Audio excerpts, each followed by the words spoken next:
जब जब संकट घिरे देश पर किसने बख्श चढ़ाए हैं। देश प्रेम की बलवेदी पर किसने शीश चढ़ाए हैं।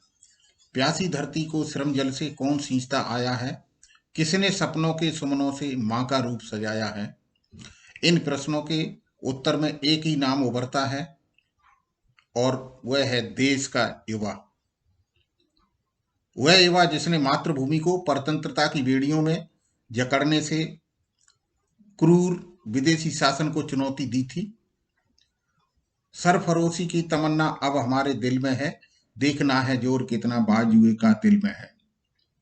नमस्कार, मैं बिशंबर दयाल, सामाजिक विज्ञान शिक्षक, केंद्रीय विद्यालय नंबर 2 आगरा, आज आपके समक्ष राष्ट्र के उत्थान में युवाओं के योगदान अथवा राष्ट्र निर्माण में युवाओं की भूमिका के बारे में अपने विचारों को साझा करना चाहता हूं। जैसा कि हम सब जानते हैं कि युवा देश के कर्णधार होते हैं। देश और समाज का भविष्य उन्हीं पर निर्भर होता है। परंतु आज हमारे देश की दशा अत्यंत दयनीय होती जा रही है। समाज में एकता, जागरूकता, राष्ट्रीय चेतना, कर्तव्यबोध, नैतिकता की कमी होती जा रही है। शिक्षा एवं परीक्षा प्रणाली भी दोषपूर्ण होती जा रही है। इस बिखरते समाज को व्यवस्थित करने का दायित्व युवाओं पर ही है, किंतु आज की युवा पीढ़ी की दशा भी शोचनीय है। युवा पीढ़ी कुंठा, निराशा, तोड़फोड़ की प्रवृत्ति, दायित्वहीनता आदि में अधिक व्याप्त है। ऐसी स्थिति में युवकों का दायित्व निश्चय ही बढ़ता जाता है। समाज की पूर्व प्रचलित परंपराएं एवं मान्यताएं उन्हें स्वीकार नहीं है।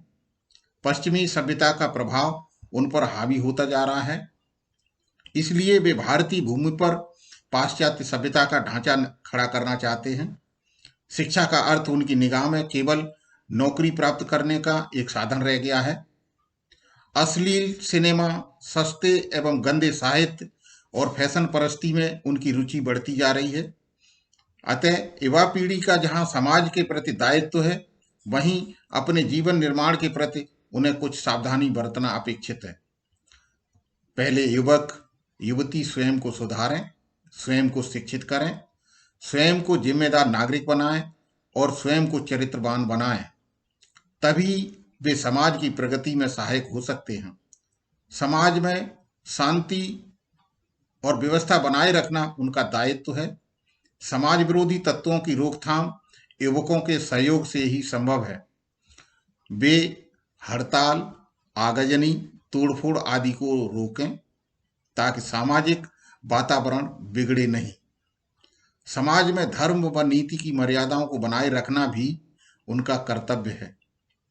अच्छे चरित्र के अभाव में समाज को सुखमय नहीं बनाया जा सकता है।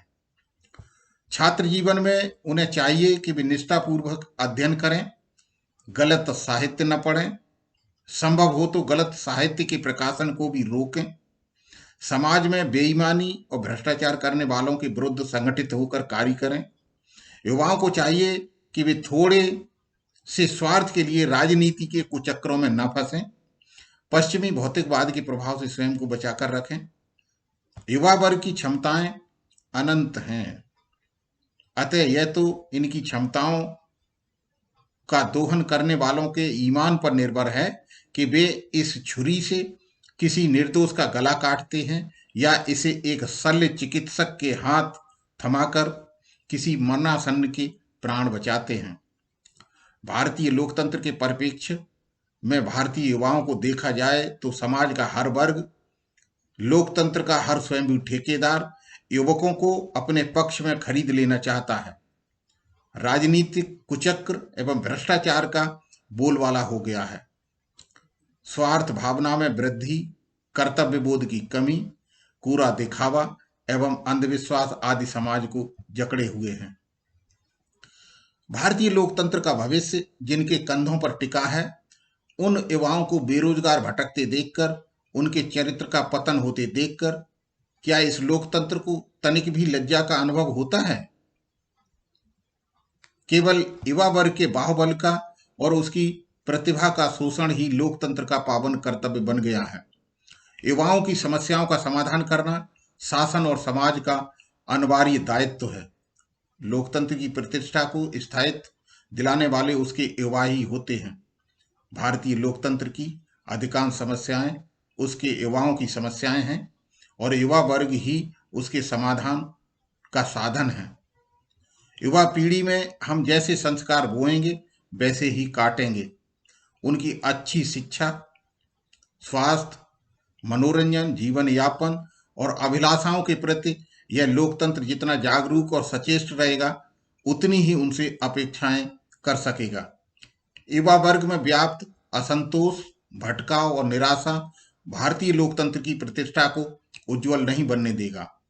अंत में मैं इतना ही कहना चाहूंगा कि युवा वर्ग एक दुधारी तलवार है, जरा भी चूके तो लेने के देने पड़ सकते हैं।